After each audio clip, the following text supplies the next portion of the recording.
Good morning, friends. I am DG Sharma. I am chartered accountant, cost accountant, and company secretary.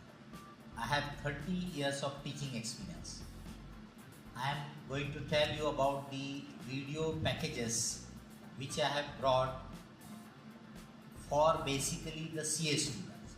This covers the course prescribed by the CA Institute for CA student.